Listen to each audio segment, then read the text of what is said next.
jẹ́ kí a gbàdúrà. Olúwa Ọlọ́run Olódùmarè bàbá wa tí ń bẹ lọ́run, a dúpẹ́ lọ́wọ́ yín fún ibi tí ẹ ràn wá lọ́wọ́ dé nínú àpéjọ yìí. A fi ìbùkún àti ìyìn àti ògo fún orúkọ mímọ́ yín nítorí ọ̀nà tí ẹ ti ń gbà bá wa sọ̀rọ̀ látìgbà tí ẹ ti ń lo àwọn ohun èlò mímọ́ yín fún wa. Lórúkọ Jésù Olúwa ẹ gbà ọpẹ́ wa. A gba àdúrà Ọlọ́run wa pé ní agbègbè tí a dé yìí ẹ ó gba ìṣàkóso pátápátá nípa agbára ẹ̀mí mímọ́. Ògo yín yóò farahàn, àwọn ènìyàn yín yóò sì gba ìbùkún àkúnwọ́sílẹ̀ lórúkọ Jésù. Ẹ ṣí wa lójú Ọlọ́run wa, ẹ ṣí wa níyè Ọlọ́run wa, kí ẹ sì jẹ́ kí a jẹ́ olùṣe ọ̀rọ̀ náà, kí a má jẹ́ olùgbọ́ nìkan. Gbogbo ibi tó bá ti yẹ kí a ṣe àtúnṣe lẹ́yìn ìgbà tí a ti gba àdúrà tí a ti bá yín lájà níhìn yìí, nígbà tí a bá padà dé ibi tí a ti wá gbogbo ẹ ràn wá lọ́wọ́ láti ṣe gbogbo àtúnṣe bẹ́ẹ̀ kí ẹ lè bá wa rìn bí ẹ ṣe bá iná kùrì. A dúpẹ́ nítorí tí ẹ ti dá wa lóhùn. Ní orúkọ Jésù ni a gbàdúrà. Ẹ jẹ́ kí a lajú wa. Gẹ́gẹ́ bí ìwé ètò ọwọ́ wa, àkòrí ìwàásù tí a ń gbọ́ ní òwúrọ̀ yìí ni ayé àti àwọn ẹlẹ́gbẹ́jẹgbẹ́ inú rẹ̀. Ọ̀rọ̀ méjì ló jẹ jáde nínú àkòrí yìí. Èkíní, ayé. Èkejì, ẹlẹ́gbẹ́jẹgbẹ́. Ọ̀rọ̀ kíní, ayé. Gẹ́gẹ́ bí a ti lo ọ̀rọ̀ yìí nínú àkòrí yìí, ayé àti àwọn ẹlẹ́gbẹ́jẹgbẹ́ rẹ̀. Ayé tí a sọ níhìn kìí ṣe òkè erùpẹ̀ tàbí òbírí ayé tí igi, ilẹ̀, ẹranko àti òkun wà. Ayé níhìn yìí ó túmọ̀ sí àwọn ẹlẹ́ṣẹ̀ tí èṣù ń ṣe àkóso wọn. Èéṣe tí a fi pè àwọn aláwọ̀ funfun, àwọn òyìnbó ni ọmọ onílẹ̀ tó pọ̀ níbẹ̀. Bákan náà, tí a bá fi iye onígbàgbọ́ tí ń bẹ nínú ayé wé aláìgbàgbọ́, ẹlẹ́ṣẹ̀ ló pọ̀ jù láyé. Tí a bá ń sọ pé ayé, ìdí nìyẹn tí a fi sọ pé onígbàgbọ́ ni ayé. Ìdí kejì, a wà nínú ayé, àwa kìí ṣe ti ayé. Fílípì orí 3 ẹsẹ̀ 20 ó sọ wípé ìlú ìbílẹ̀ wa ń bẹ ní ọ̀run. Pétérù kínní orí 2 ẹsẹ̀ 11 sọ pé àlejò àti èrò la jẹ́ láyé. Hébérù orí 11 ẹsẹ̀ 13 sọ pé àlejò àti àtìpó ni àwọn ènìyàn Ọlọ́run jẹ́ láyé. Ìdí kẹta, ayé ó wà lábẹ́ àkóso èṣù. Jésù sọ pé Sátánì ni ọmọ aládé ayé yìí ní Jòhánù orí 14 ẹsẹ̀ 30 àti orí 16 ẹsẹ̀ 11. Èṣù ni ọmọ aládé ayé yìí, kìí ṣe ọmọ aládé àlàáfíà. Pọ́ọ̀lù pè èṣù ní ọlọ́run ayé yìí ní Kọ́ríńtì kejì orí 4 ẹsẹ̀ 4. Ọ̀rọ̀ kejì, ẹlẹ́gbẹ́jẹgbẹ́. Ẹgbẹ́ ni ìkórajọpọ̀ àwọn ènìyàn tó fọwọ́sowọ́pọ̀ pẹ̀lú ète kan. Ète kan náà, èrò kan náà, ètò kan náà, ìṣe kan náà àti ohun gbogbo tí wọ́n ń ṣe bákan náà ò ní wọ́n ní gẹ́gẹ́ bí ète wọn.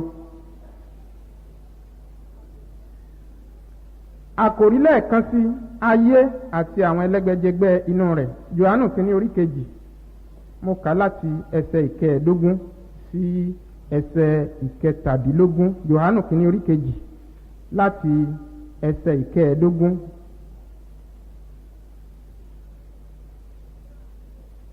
Ẹ má ṣe fẹ́ràn ayé tàbí ohun tí ń bẹ nínú ayé. Bí ẹnikẹ́ni bá fẹ́ràn ayé, ìfẹ́ ti Baba kò sí nínú rẹ̀. Nítorí ohun gbogbo tí ń bẹ lé ayé, ìfẹ́kúfẹ́ ara àti ìfẹ́kúfẹ́ ojú àti ìrera ayé kìí ṣe ti Baba bí kò ṣe ti ayé. Ayé sì ń kọjá lọ àti ìfẹ́kúfẹ́ rẹ̀, ṣùgbọ́n ẹni tí ó bá ń ṣe ìfẹ́ Ọlọ́run ni yóò dúró láéláé. Kìrìsìtẹ́nì jẹ́ arìnrìn àjò sí ìlú ọ̀run, ṣùgbọ́n kò lè ṣàìlágéjú ayé yìí kọjá níbi tí onírúurú ẹranko búburú ti ń dún màhúrú láti pàjẹ. Ó gbọ́dọ̀ kíyèsílẹ̀ lójú ọ̀nà tóóró tó ń gbẹ́sẹ̀ lé, níbi tí ẹ̀gún òun òṣùṣú farasin sí gbogbo. Onírúurú ohun ló ń pè é pé kí ó wá. Òǹfà ìbátan ti ọ̀rẹ́ ayé àti ti àwọn ẹlẹ́gbẹ́jẹgbẹ́ gbogbo wọ́n wí pé tilẹ̀ bójú wẹ̀yìn díẹ̀ kí o wò wá lójú, súnmọ́ wa kí a fún ọ lówó, kí a fún ọ lágbára, wá bá wa dọ́rẹ̀ẹ́ kí a lè fi adùn ayé fún ọ jẹ. Bí onígbàgbọ́ bá fi bojú wẹ̀yìn, yóò ní ìjàmbá àti ẹ̀mí, ìṣubú rẹ̀ yóò sì pọ̀ jọjọ. Kìrìsìtẹ́nì yàgò fún ayé. Ayé kìí ṣe ọ̀rẹ́ Jésù Kristi Olúwa wa. Kókó mẹ́ta la ó gbé yẹ̀wò. Èkíní, àwọn ẹlẹ́gbẹ́jẹgbẹ́ àti ayẹyẹ ayé. Èkejì, ìyára ẹni sọ́tọ̀ kúrò nínú ayé ìsinsìnyí. Ìkẹta, jíjà gidigidi fún ìgbàgbọ́ náà. Kókó kìíní, àwọn ẹlẹ́gbẹ́jẹgbẹ́ àti ayẹyẹ ayé. Ipa mẹ́ta ni wọ́n pín sí. Ipa A, àwọn ẹgbẹ́ ayé. Ipa B, àwọn ẹgbẹ́ òkùnkùn. Ipa D, àwọn aláyẹyẹ ayé. Ipa A, àwọn ẹgbẹ́ ayé. Ẹgbẹ́ kìíní, ẹgbẹ́ oníṣẹ́ ọwọ́. Àpẹẹrẹ yìí ni ẹgbẹ́ àwọn alágbẹ̀dẹ fàdákà òrìṣà Dàyánà ní Éfésù tí wọ́n tako Pọ́ọ̀lù. Nínú Iṣẹ́ àwọn Àpọ́sítélì orí 19 ẹsẹ̀ 23 sí ẹsẹ̀ 28, 19, ẹsẹ̀ 23 sí ẹsẹ̀ 38. Ẹgbẹ́ kejì, ẹgbẹ́ oníṣòwò bíi òwò aṣọ elése àlùkò ti Lìdíà ará Tíátírà ní Iṣẹ́ àwọn Àpọ́sítélì orí 16 ẹsẹ̀ 14. Ẹ fojú inú wo bí Jésíbẹ́lì ti ìlú Tíátírà ti ń tan àwọn Kìrìsìtẹ́nì ní ìjọ Tíátírà láti darapọ̀ mọ́ ẹgbẹ́ oníṣòwò aṣọ elése àlùkò ní ìlú náà, níbi tí wọ́n ti ń ṣe àgbèrè tí wọ́n ń jẹ ẹran ìbọ̀rìṣà nínú ìpàdé wọn. Ìfihàn orí 2 ẹsẹ̀ 20. Ìfihàn orí 2 mo ka ẹsẹ̀ 20. Ṣùgbọ́n èyí ni mo rí wí sí ọ, nítorí ìwọ ti fi ààyè sílẹ̀ fún obìnrin nì Jésíbẹ́lì tí ó pe ara rẹ̀ ní wòlíì. Ó pe ara rẹ̀ ní wòlíì. Jésíbẹ́lì, ẹni tí Jésù sọ ní Jésíbẹ́lì, tí a fi tọ́ka sí Jésíbẹ́lì àgbà nínú májẹ̀mú láéláé. Ó pe ara rẹ̀ ní wòlíì, wòlíì àgbà ti májẹ̀mú titun. Ó sì ń kọ́ àwọn ìránṣẹ́ mi, ó sì ń tàn wọ́n láti máa ṣe àgbèrè àti láti máa jẹun tí a parúbọ sí òrìṣà. Lọ́jọ́ òní pẹ̀lú àwọn ẹgbẹ́ ìyálọ́jà ń pa ẹran ṣètùtù lọ́jà. Bọ́ọ̀bá ní èmi ò bá wọn lọ́wọ́ sí, ìgbà tí wọ́n ń yọ mí lẹ́nu owó nìkan ni mo dá. Ẹjọ́ bọ̀rìṣà ni. Kọ́ríńtì kìíní orí 10 ẹsẹ̀ 20 wípé ohun tí àwọn kèfèrí fi ń rúbọ, wọ́n fi ń rúbọ sí àwọn ẹ̀mí èṣù ni. Ẹgbẹ́ kẹta, ọ̀rẹ́dẹgbẹ́ nínú ayé. Ìkẹrin, ẹgbẹ́ ọmọ ìlú. Ìkarùn, ẹgbẹ́ agboolé ti mọ̀lẹ́bí. Àwọn mẹ́tẹ̀ẹ̀ta yìí wọ́n máa ń fi ìpàdé wọn sí àkókò ìjọsìn. Wọ́n á ní ìwọ tó jẹ́ onígbàgbọ́ àárín wa yìí gan ló máa gbàdúrà fún wa nípàdé yìí. Ẹ ń bá lóun òfin tiẹ̀ ṣe ayọ̀ nípàdé. Bí nǹkan kan bá ṣẹ̀ bí ayẹyẹ ìsìnkú tàbí ìṣílé, wọ́n á lọ jẹ gbèsè láti ra aṣọ ẹbí, aṣọ ẹgbẹ́jọdá láti fi ṣe àǹkó. Wọ́n á wá gba onílù. Ọkùnrin á máa bá obìnrin olóbìnrin jó. Wọ́n á máa mu ọtí àti sìgá. Wọ́n á ní àwọn ń ṣe ọmọ jayéjayé, ọmọ jayéjayé tí ò lè jọrun. Ìwọ sì wà láàrin wọn ní èmi kìí mutí o, Coca-Cola ni mò ń mu níbẹ̀. Tí wọ́n bá yà ọ́ ní fọ́tò, ìwọ pẹ̀lú wọn àti ìgò bíà orí tábìlì ni yóò hàn papọ̀. Bẹ́ẹ̀ ni àwọn áńgẹ́lì pẹ̀lú ń ya fọ́tò rẹ̀ di ọjọ́ ìdájọ́. Àwọn tí ò ń tijú fún, tí ó ti torí wọn fìgbàgbọ́ dọ̀rẹ́, àwọn náà ni yóò rẹ́rìn rẹ lẹ́yìn pé kò ṣe é gbẹ́kẹ̀lé, pé ọ̀dàlẹ̀ ni ọ́, ó bẹ̀rù ènìyàn, ó ṣẹ̀ sí Ọlọ́run rẹ. Ẹgbẹ́ kẹrin, ẹgbẹ́ òṣèlú. Onígbàgbọ́ tó fẹ́ ṣe òṣèlú, òun fi ara rẹ̀ wé Dáníẹ́lì. Ǹjẹ́ ìwọ ti pinnu lé ọkàn rẹ pé ìwọ kì yóò fi oúnjẹ àdídùn ọba, owó ẹ̀yìn, ìkówójẹ, ìwà ìbàjẹ́ àti ọtí wáìnì tí ó bá mu ba ara rẹ jẹ́? Ṣé o lè gbàdúrà ní gbangba láìbẹ̀rù ho kìnìún? Kò dájú. Ẹgbẹ́ keje, ẹgbẹ́ ọmọlúàbí tó ń rẹmọ lẹ́kún. Oore ṣíṣe nípa ti ara tí kò lè gba ọkàn là ni àwọn wọ̀nyí fi ń wá òkìkí àti orúkọ ńlá fún ara wọn bí àwọn olùkọ́ ilé ìṣọ́ Bábélì jọ́sí ní Jẹ́nẹ́sísì orí 11. Àjọ tí àwọn ẹgbẹ́ ayé máa ń dá gbogbo, wọ́n ti mú irú àjọ bẹ́ẹ̀ wọnú ìjọ Ọlọ́run lónìí. Ẹ má ṣe jẹ́ alájọpín pẹ̀lú òkùnkùn àti ìbáyéré ẹgbẹ́ ayé. Éfésù orí 5 mo kà láti ẹsẹ̀ 7. Nítorí náà ẹ má ṣe jẹ́ alájọpín pẹ̀lú wọn. nítorí ẹ̀yin ti jẹ́ òkùnkùn lẹ́ẹ̀kan, ṣùgbọ́n nísinsìnyí ẹ̀yin di ìmọ́lẹ̀ nípa ti Olúwa. Ẹ máa rìn gẹ́gẹ́ bí àwọn ọmọ ìmọ́lẹ̀. Ẹsẹ̀ 10. Ẹ sì máa wádìí ohun tí í ṣe ìtẹ́wọ́gbà fún Olúwa. Ẹ má sì bá àìléso iṣẹ́ òkùnkùn kẹ́gbẹ́ pọ̀, ṣùgbọ́n ẹ kúkú máa bá wọn wí, nítorí ìtìjú tilẹ̀ ní láti máa sọ̀rọ̀ nǹkan wọn nì tí wọ́n ń ṣe ní kọ̀kọ̀ ipa bí àwọn ẹgbẹ́ òkùnkùn. Ẹgbẹ́ kìíní, ẹgbẹ́ ìmùlẹ̀. Àwọn ẹlẹ́sìn lásán kan nínú ìjọ ń darapọ̀ mọ́ ẹgbẹ́ awo nítorí owó, agbára, ipò, òkìkí àti ààbò.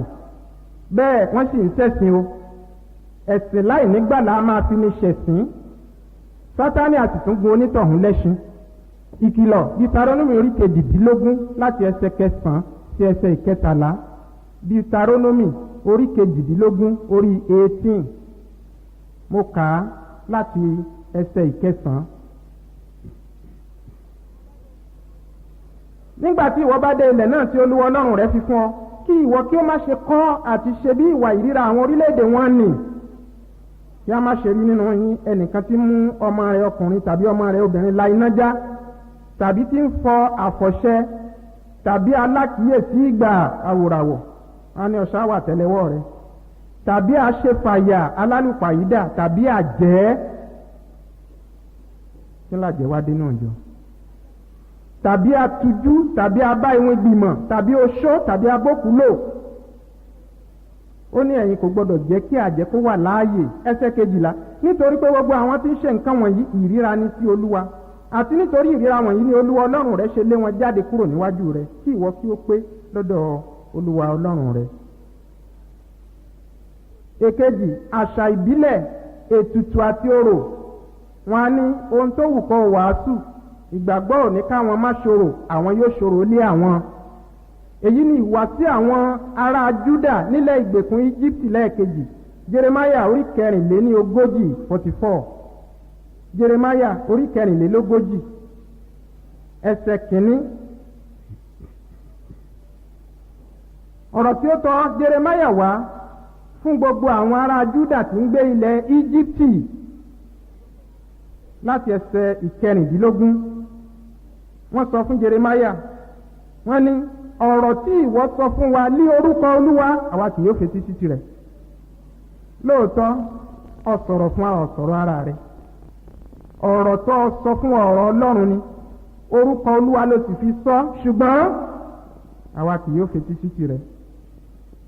Ẹsẹ̀ 17. Ṣùgbọ́n dájúdájú láìsí tàbí ṣùgbọ́n, láìsí pé jẹ́ ń rówó, láìsí pé ẹ̀rọ ti Jeremiah tọ́lọ́run rán sí yín, ṣùgbọ́n dájúdájú àwa ó ṣe ohunkóhun tí ó jáde láti ẹnu wa wá láti sun tùràrí fún ayaba ọ̀run àti láti da ẹbọ ohun mímu fún. Wọ́n sin ayaba ọ̀run nínú ìjọ náà lónìí, àwọn ìjọ kan níbi tó ti bẹ̀rẹ̀ rí. Ayaba ọ̀run, àwọn tí ò jẹ́ káwọn àmọ̀lé tètè gba Jésù nìyẹn. Tí wọ́n bá ń sọ̀rọ̀ mẹ́ta lọ́kan, wọ́n á ní ẹni yẹn ni.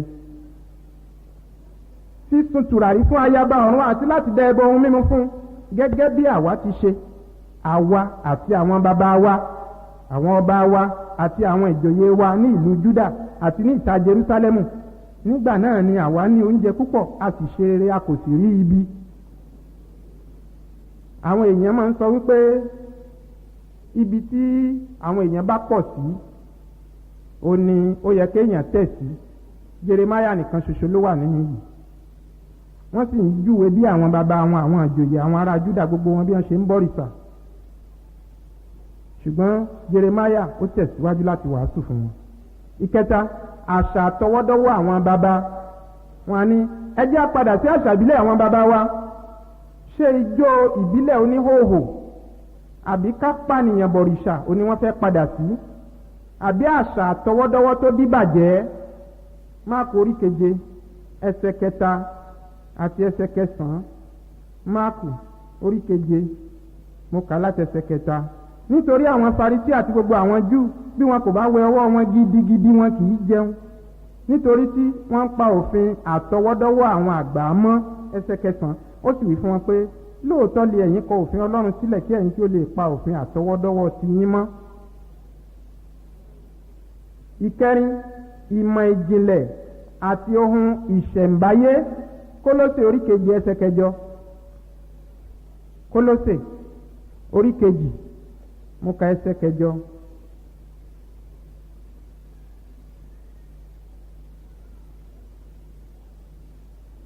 Ẹ máa kíyèsára kí ẹnikẹ́ni kí ó má ṣe fi ìmọ̀ àti ẹ̀sán asán dì yín ní ìgbèkùn gẹ́gẹ́ bí ìtàn ènìyàn, gẹ́gẹ́ bí ìpilẹ̀ṣẹ̀ ẹ̀kọ́ ayé tí kìí ṣe ti bí Kristi.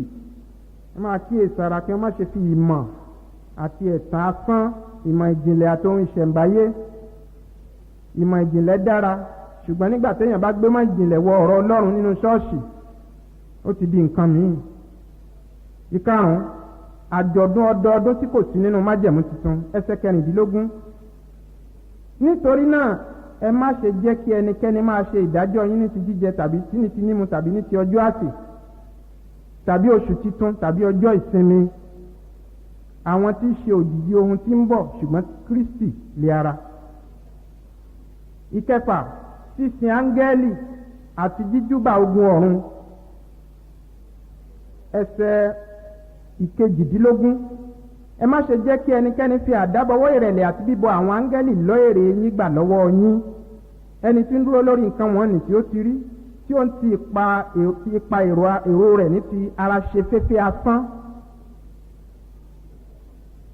Ìkeje, èèwọ̀ kíkà.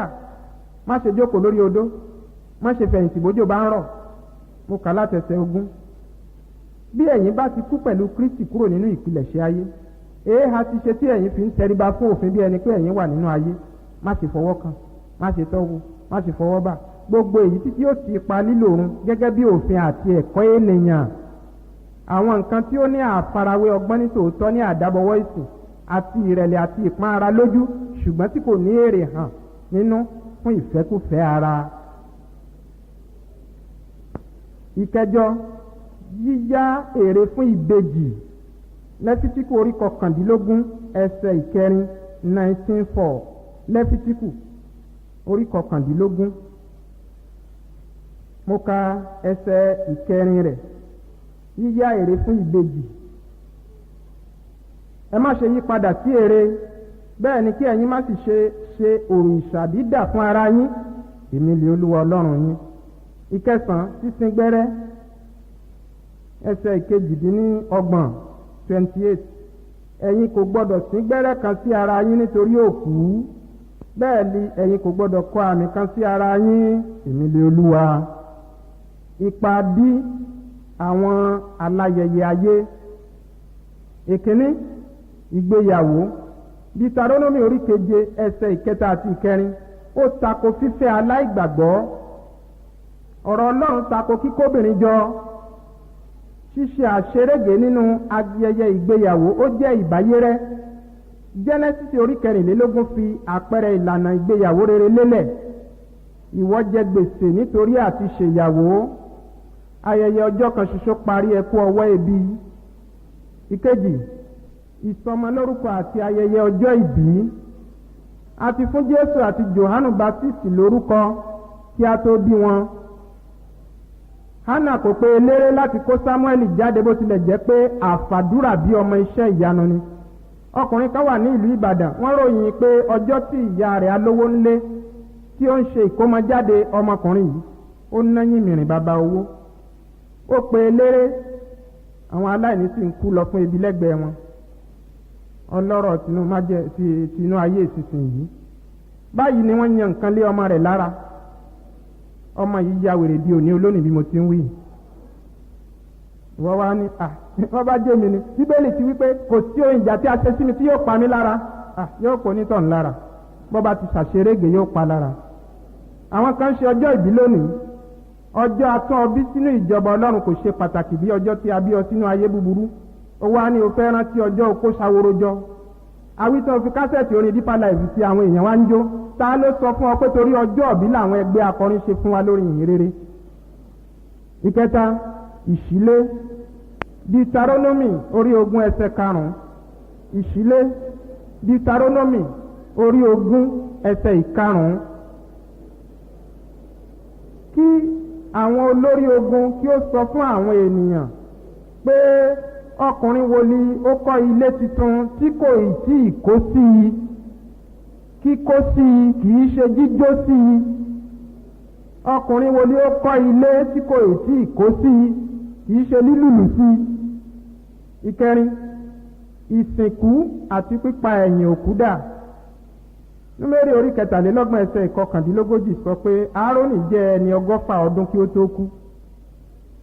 Orí 20 ẹsẹ̀ 18 àti 29 ẹsẹ̀ 28 àti 29 ó sọ pé nígbà tí èèyàn takuntakun yìí, olórí àlùfáà arúgbó ọmọ 100 ọdún tó kú, ó ní wọ́n ṣọ̀fọ̀ rẹ̀ ni, wọn ò jó wọn ò lùlù níbi òkú rẹ̀. Ṣé inú àwọn tó ń ṣe yàtàyòtò lẹ́yìn òkú dùn pé ènìyàn wọn kú ni wọ́n ṣe ń yọ̀?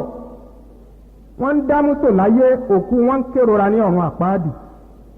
Ayé lè yá olówó ṣòkú, wọn ò lè yá olówó ṣòwò. Ebi ń pa alààyè, wọ́n ń rúnwó lórí òkú. Ìkarùn-ún, ìwúyè. Àwẹ̀ àti àdúrà ni wọ́n fi yan Pọ́ọ̀lù Bánábà ní ìdarí ẹ̀mí mímọ́ ní Iṣẹ́ àwọn Àpọ́stélì orí 13. Ṣùgbọ́n lónìí wọ́n ń fi ènìyàn jẹ ìyálájé ìjọ. Bó bá ti yọ lọ́ọ̀kan, wọ́n á máa jó, wọ́n á ní màmá dé, owó dé. Bẹ́ẹ̀ ni ẹ̀yin kò lè sin Ọlọ́run pẹ̀lú mámúnì. Ayé lè ṣe sàdánkátà ènìyàn lónìí kó mẹ́rí kó parẹ́ máyé lára lẹ́yìn wá ọ̀la. Ó kọjá nílé ayé towótowó, wọ́n sì gbàgbé ẹ̀. Ohun tí a bá ṣe fÓlúwa nìkan ló ní àkọsílẹ̀ fún èrè. Owó tó yẹ ká ná fún ìyìn rere ni ọ̀pọ̀ ná fún ìyìn ara ẹni. Ìkẹfà, ṣíṣe sàrá àti jíjẹ ẹran iléyá. Ṣíṣe sàrá àti jíjẹ ẹran iléyá. Kọ́ríńtì kìíní orí 10, mo ka ẹsẹ̀ 20 àti ẹsẹ̀ 21. Ilé iṣẹ́ àjọpín ní tábìlì Olúwa àti ní tábìlì àwọn ẹ̀mí èṣù. Ìkeje, wíwẹ ìwé ẹ̀rí tàbí ọkọ̀ tuntun. Ó ń gba ẹgbẹ̀rún kan náírà lóṣù, ó sì yá 10,000 níbi iṣẹ́ kó o bá lè wẹ kẹ̀kẹ́ ológere tí o rà. Bó o bá ra mọ́tò, ṣé eléré ló pè tí yóò wá bá ọ ṣe ayẹyẹ. Ìkẹjọ, ayẹyẹ ìfilọ́lẹ̀ ìjọ tuntun. Àwọn mìíràn fi àlàájì jẹ alága ìfilọ́lẹ̀ ìjọ nítorí owó. Ìpìlẹ̀ tó bàjẹ́ nìyẹn. Kí wá ní àṣẹ Olúwa fún wa lórí gbogbo àwọn ẹgbẹ́ wọ̀nyí? Kọ́ríńtì kejì orí 6, mo kà á láti ẹsẹ̀ 14 sí ẹsẹ̀ 18. Kọ́ríńtì kejì orí 6 láti ẹsẹ̀ 14. Ẹ má ṣe fi àìdọ́gba dàpọ̀ pẹ̀lú àwọn aláìgbàgbọ́, nítorí ìdàpọ̀ kí ni òdodo ní pẹ̀lú àìṣòdodo? Ìdàpọ̀ kí ni ìmọ́lẹ̀ sì ní pẹ̀lú òkùnkùn? Ìrẹ́pọ̀ kí ni Kristi sì ní pẹ̀lú Bílíálì? Tàbí ìpínwo ni ẹni tí ó gbàgbọ́ ní pẹ̀lú aláìgbàgbọ́? Ìrẹ́pọ̀ kí ni tẹ́ḿpìlì Ọlọ́run sì ní pẹ̀lú òrìṣà? Nítorí ẹ̀yin ni tẹ́ḿpìlì Ọlọ́run alààyè, gẹ́gẹ́ bí Ọlọ́run ti wí pé èmi ó gbé inú wọn, èmi ó sì máa rìn nínú wọn, èmi ó sì jẹ́ Ọlọ́run wọn, wọn ó sì jẹ́ ènìyàn mi. Nítorí náà ẹ jáde kúrò láàrin wọn. Nítorí náà ẹ jáde kúrò láàrin wọn, kí ẹ sì ya ara yín sí ọ̀tọ̀ bí Olúwa wí. Kí ẹ má ṣe fi ọwọ́ kan ohun àìmọ́, mi ó sì gbà yín, mi ó sì jẹ́ baba fún yín, ẹ̀yin ó sì jẹ́ ọmọkùnrin mi àti ọmọbìnrin mi, li Olúwa Olódùmarè wí. Ìyára ẹni sọ́tọ̀ ni Ọlọ́run ń pè wá sí ní. Eléyìí mú wa lọ sí kókó kejì. Ìyára ẹni sọ́tọ̀ kúrò nínú ayé ìsinsìnyí. Ibi kíkà tí mo kà yẹn jẹ́ kí n tún ẹsẹ̀ 17 kà yẹn. Kọ́ríńtì kejì orí 6 ẹsẹ̀ 17. Nítorí náà ẹ jáde kúrò láàrin wọn, kí ẹ sì ya ara yín sí ọ̀tọ̀ bí Olúwa wí. Kí ẹ má ṣe fi ọwọ́ kan ohun àìmọ́, èmi ó sì gbà yín. Gàlátíà orí 1 ẹsẹ̀ 3 àti 4 ó fi yé wa wípé ayé yìí jẹ́ ayé búburú ìsinsìnyí. Títù orí 2 ẹsẹ̀ 11 sí ẹsẹ̀ 14 ó ń pè wá sí ìyára ẹni sọ́tọ̀. Ẹ jẹ́ kí n ka méjì níbẹ̀ nínú ẹsẹ̀ yẹn. Títù orí 2 láti ẹsẹ̀ 11.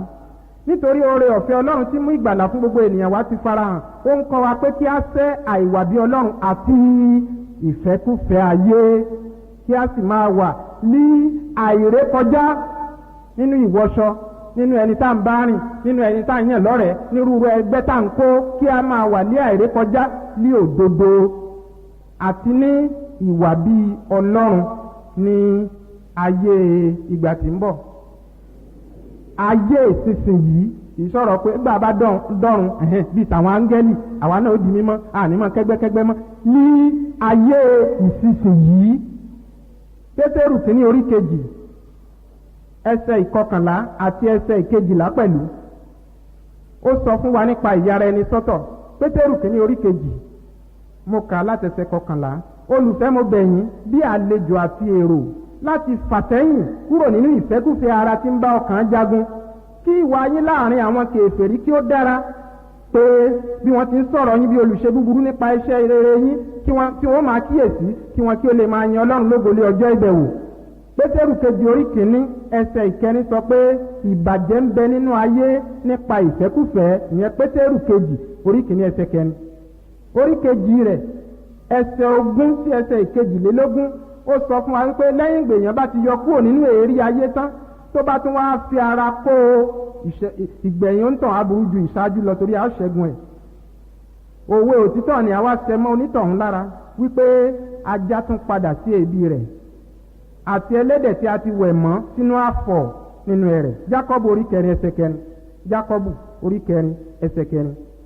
Ẹ̀yin panṣágà ọkùnrin àti panṣágà obìnrin, ẹ kò mọ̀ pé ìbárẹ́ ayé ìṣọ̀tá Ọlọ́run ni. Nítorí náà ẹnikẹ́ni, olùṣọ́ àgùntàn, ọmọ ìjọ, ẹnikẹ́ni tí ó bá fẹ́ láti jẹ́ ọ̀rẹ́ ayé di ọ̀tá Ọlọ́run. Kí láti ẹ̀ ń pè ní ìbárẹ́ ayé? Ìbárẹ́ ayé ni fífẹ́ràn àṣà, ìgbékalẹ̀, ìhùwàsí àti ayẹyẹ ayé àti jíjọ̀wọ́ ara ẹni láti ṣọ̀rẹ́ wọn. Ìbárẹ́ ayé bẹ̀rẹ̀ láti inú ọgbà Édẹ́nì nígbà tí ọmọ aládé ayé yìí tí ó wá ní àwòrán ejò, dírágónì náà, ejò láíláí ní tí í ṣe èṣù àti Sátánì, ẹni tí ó tan gbogbo aráyé jẹ. Jòhánù kìíní orí kejì mo kà á láti ẹsẹ̀ 15. Jòhánù kìíní orí kejì láti ẹsẹ̀ 15. Ẹ má ṣe fẹ́ràn ayé tàbí ohun tí ń bẹ nínú ayé. Bí ẹnikẹ́ni bá fẹ́ràn ayé, ìfẹ́ ti Baba kò sí nínú rẹ̀. Ohun mẹ́ta ti ìbáyérẹ́ ló mú Éfà jẹ ọ̀rọ̀ Sátánì mọ́ èso. Ẹsẹ̀ 16. Nítorí ohun gbogbo tí ń bẹ lé ayé, ohun mẹ́tẹ̀ẹ̀ta tó mú Éfà jẹ ọ̀rọ̀ Sátánì mọ́ èso. Èkíní, ìfẹ́kúfẹ̀ẹ́ ara. Obìnrin náà rí i pé igi náà dára ní jíjẹ ní Jẹ́nẹ́sísì orí 3. Èkejì, ìfẹ́kúfẹ̀ẹ́ ojú. Ó sì rí i pé ó dára fún ojú ní Jẹ́nẹ́sísì orí 3. Àti ìkẹta, ìrera tàbí ìgbéraga ayé. Ó rí i pé ó jẹ́ igi tí ayé fẹ́ láti múni gbọ́n bí Ọlọ́run. Ìrera ayé, àwọn náà fẹ́ dàbí Ọlọ́run. Gbogbo nǹkan wọ̀nyí kì í ṣe ti Baba bí kò ṣe ti ayé. Ó sì gbọ́ ti ọ̀tá, ó jẹ èso náà, ó sì rí hóhò ara rẹ̀. Ìkabodù, ògo ṣí lọ. Lọ́nà kan náà, ayé yìí pẹ̀lú gbogbo ògo rẹ̀ tí ń dán yòyò yìnyín, ó ń kọjá lọ. Ẹsẹ̀ 17, ayé sì ń kọjá lọ, àti ìfẹ́kúfẹ̀ẹ́ rẹ̀. Ṣùgbọ́n ẹni tí ó bá ń ṣe ìfẹ́ Ọlọ́run ni yóò dúró láéláé, torí pé apẹ̀yìndà ló lè ṣọ̀rẹ́ ayé. Aya Lọ́ọ̀tì kọ̀ láti jẹ́ iyọ̀ ayé, ó bojú wẹ̀yìn, ó di ọ̀wọ́n iyọ̀. Ó bú iyọ̀ tí kò ṣeé bù sebẹ̀. Àwọn tí wọ́n máa ń rìnrìn àjò gbà wọ́n bá débẹ̀ wọ́n á láwọn rí níbẹ̀. Wọn ò tẹ́ ẹni tó ń bu díẹ̀ lára rẹ̀ pé jẹ́ ń tiẹ̀ lọ́tọ̀ iyọ̀ yìí wò. Ọ̀rẹ́ ṣọ́ra, ológun náà kan kì í rìn létí omi. Ìpè nìyí sí ìyára ẹni sọ́tọ̀ Kìrìsìtẹ́nì. Ẹ jẹ́ aláìlẹ́gàn, ọmọ Ọlọ́run, aláìlábà àwọn láàrin oníwàwúwà àti alárekérekè orílẹ̀-èdè, láàrin àwọn ẹni tí à ń rí yín bí ìmọ́lẹ̀lé ayé. Má ṣe kọ́ àṣà ayé, ta kété sí ohun gbogbo tí ó farajọ ibi. Nínú ìgbéyàwó ni, ṣíṣe iṣẹ́ papọ̀ ni, ìjọsìn ni, nílé ẹ̀kọ́ ni, ọ̀rẹ́ yíyàn ni. Má ṣe fi àìdọ́gba dàpọ̀ pẹ̀lú aláìgbàgbọ́, kí a má ṣe tàn yín jẹ. Ẹgbẹ́ búburú ń ba ìwà rere jẹ́. Nítorí náà mo fi ìyọ́nú Ọlọ́run bẹ̀ yín ará, kí ẹ̀yin kí ó fi ara yín fún Ọlọ́run ní ẹbọ ààyè mímọ́ ìtẹ́wọ́gbà. Èyí ni iṣẹ́ ìsìn yín tí ó tọ̀nà. Kí ẹ má sì dára yín pọ̀ mọ́ ayé yìí, ṣùgbọ́n kí ẹ paradà láti di titun ní ìrònú yín. Èé ti ṣe torí agbára òkùnkùn ló ń ṣe àkóso àwọn àṣàkáṣà àti ẹgbẹ́kẹ́gbẹ́ nínú ayé. Sátánì ọlọ́run ayé yìí ló sọ ọkàn àwọn tí kò gbàgbọ́ di afọ́jú. Ó mú kí wọ́n máa rìn ní ipa ti ayé yìí gẹ́gẹ́ bí aláṣẹ agbára ojú ọ̀run, ẹ̀mí tí ń ṣiṣẹ́ nísinsìnyí nínú àwọn ọmọ aláìgbọràn. Fífi owó ṣòwò lórí ìdáwọ́ ọ̀dùnnú, wíwá kí àwọn ẹlẹ́ṣẹ̀ máa kan sára sí ni ìbáyé rẹ ni. Tẹ̀sí bí ayé tẹ̀sí, ó ní kúrò lójú ọ̀nà tóóró ti ìyè. Tó bá jẹ́ pé orin ayé yìí ló ń já ọ lórí, lílọ sí kílọ́ọ̀bù àwọn abọ̀rìṣà tó ń pera wọn lọ́làjú ló ń fún ọ láyọ̀. Ó ní láti lọ sí Kálífárì láì jàǹpátá. Ìwọ ni ìlú mọ̀míká, èèkànlú gbajúmọ̀ láwùjọ tí àwọn olórin ayé ń kì tí o sì ń fi owó mọ́ wọn lórí. Ìwọ ni gbogbo ènìyàn ń pè lọ́mọlúàbí, gbogbo onípanṣágà ló mọ ibùgbé rẹ. Àwọn onífàyàwọ́, àwọn oníjìbìtì àti àwọn ọ̀mùtí lákọ́kọ́ máa ń rí níbi ìnáwó látòrí ọmọ Ọlọ́run. O nílò ìwẹ̀nùmọ́ látọ̀dọ̀ olùgbàlà. O múra bí ayé, ìwọ ló máa aṣọ ìgbà àti aṣọ tuntun tó ṣẹ̀ṣẹ̀ jáde. Ǹjẹ́ kìrìsìtẹ́nì ni ọ́? Nínú ilé rẹ bí o bá ń wo àwòrán oníhòòhò lọ́wọ́, tí onígbàgbọ́ kan bá yọ lókèèrè, ó yára pa á mọ́, ó sáré gbé bíbélì. Àgàbàgebè ta ló ń tàn bí kò ṣe ara rẹ̀? Èèyàn jẹ́ tálákà kò ní kó má báyé rẹ̀. Aṣọ bábélì dáradára tó ń bẹ nísàlẹ̀ àpótí rẹ̀ ńkọ́, wọn náà mọ̀ kó ní ẹsíbìtì nílé. Àwọn kan tilẹ̀ pé ara wọn lé onígbàgbọ́, kò sí irú ẹ̀ ní Deeper Life. Ọkùnrin wọn á sun irun níná, wọn àbá dánwò, wọn ò lè gbà wọn láyè ni, torí ìjọ Ọlọ́run alààyè ni. Ẹ foríjì mi kì í ṣe pé mò ń polongo Deeper Life. Ọkùnrin wọn á sun irun níná ní àwọn táwọn wí, wọ́n á fi yẹtí sí etí kan, wọ́n á gẹ irun wọn tí wọ́n sun níná yẹn, wọ́n á sì wá dá òṣù kan sí àárín orí bí àwọn adóṣù abọ̀rìṣà. Àwọn obìnrin wọ́n á múra láti fi apẹ àkíyèsí ọkùnrin sí ara wọn. Wọ́n á wọ aṣọ oníhòòhò, wọ́n á kó ohun ọ̀ṣọ́ ayé kọ́ra, wọ́n á sun irun níná, wọ́n á kó ojú àti ètè. Irú obìnrin bẹ́ẹ̀ Jésíbẹ́lì ló fi wà jọ. Àwọn Ọba kejì orí 9 ẹsẹ̀ 30.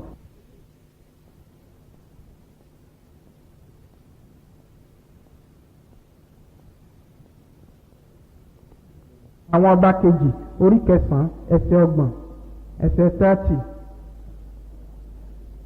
Nígbà tí Jéhù sì dé Jésíbẹ́lì gbọ́, òun sì létí ró o. Ntí wọ́n máa ń fi kún ẹ̀kẹ́, kún gbogbo ojú, kún gbogbo ẹ̀ lónìí. Ó sì ta orí rẹ̀, kò bo orí rẹ̀, wọ́n ṣe gèlè fún bíbo orí, ṣùgbọ́n òun ta orí rẹ̀. Àìsáyà orí 3 sọ bí wọ́n ṣe máa ń wo bí òṣùpá. Ó sì yọjú wòde ní fèrèsé. Abájọ tí wọ́n fi sọ pé Jésíbẹ́lì ti májẹ̀mú titun, panṣágà ni. Àwọn olójú tí ó kún fún panṣágà tí kò sì lè dẹ́kun ẹ̀ṣẹ̀ dídá.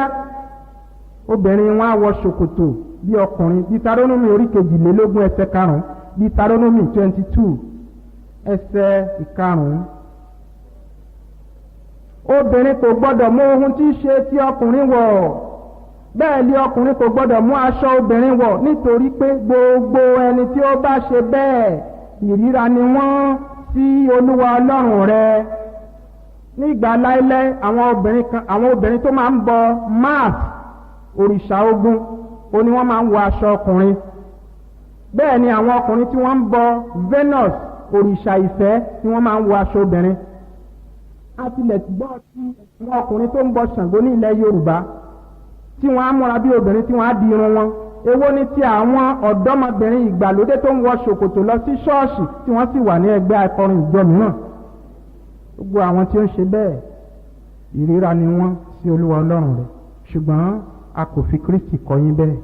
Jòhánù orí 17 láti ẹsẹ̀ 14 sí ẹsẹ̀ 15. Jòhánù orí 17 17. Mo kà á láti ẹsẹ̀ 14 sí ẹsẹ̀ 15 14 to 16. Èmi ti fi ọ̀rọ̀ rẹ fún wọn, ayé sì ti kórìíra wọn, nítorí tí wọn kì í ṣe ti ayé, gẹ́gẹ́ bí èmi Jésù Kristi kì í ti ṣe ti ayé. Èmi kò gbàdúrà pé kí ìwọ kí ó mú wọn kúrò lé ayé, torí wọn ó wàásù ìyìnrere láti jèrè ọkàn, ṣùgbọ́n kí ìwọ kí ó pa wọ́n mọ́ kúrò nínú ibi. Fún àtẹnumọ́ ẹsẹ̀ 16, wọn kì í ṣe ti ayé, gẹ́gẹ́ bí èmi Jésù kì í ti ṣe ti ayé. Ọ̀ranyàn ni ìyára ẹni sọ́tọ̀. Àìsáyà orí 62 ẹsẹ̀ 10. 2:10. Àìsáyà orí 62, mo ka ẹsẹ̀ 10 rẹ̀. ẹ kọjá lọ ní ẹnu bodè tún ọ̀nà àwọn ènìyàn ṣe, ẹ lọ tún ọ̀nà yín ṣe tẹ́ ẹ bá délé. kọ́ bèbè òpópó, ṣa òkúta wọn nì kúrò, gbókúta bá búlọ́ọ̀kù páìpù omi kò ní ráyè ṣàn. abájọ àmì òróró òun ti dágbére, ojoojúmọ́ ló ń lọlẹ̀ nínú ẹ̀mí, kò rí bí ṣàn mọ́. ṣa òkúta wọn nì kúrò, gbé ọ̀págun ró fún àwọn ènìyàn. ọ̀págun ti wó lulẹ̀, òṣùwọ̀n ti wó lulẹ̀, ìdí apádà gbèrò. ọlọ́run kéde ìdájọ́ sórí àwọn ọmọbìnrin Síónì tó gbéraga tí wọ́n bá yẹ́rẹ́ ní Àìsáyà orí 3. ṣé àwọn ọmọbìnrin Síónì nínú ìjọ lónìí ló yẹ kí wọ́n máa bóra, kí wọ́n máa fi owó ṣòfò lórí ohun ọ̀ṣọ́ ayé?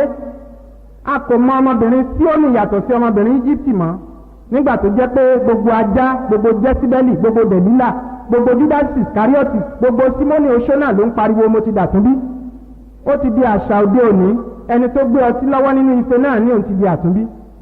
obìnrin mìíràn pé ara rẹ̀ ní òṣìṣẹ́ ìjọ, ọ̀tọ̀ ni ìmúra níbi ayẹyẹ abúlé, ọ̀tọ̀ ni ìmúra ní ayẹyẹ ìlú mìíràn tí kìí ṣe ìlú tó ń gbé, ọ̀tọ̀ ni ìmúra òde ọlọ́mọ ilé, ọ̀tọ̀ ni ti ibi iṣẹ́, ọ̀tọ̀ ni ti ìmúra ti ṣọ́ọ̀ṣì.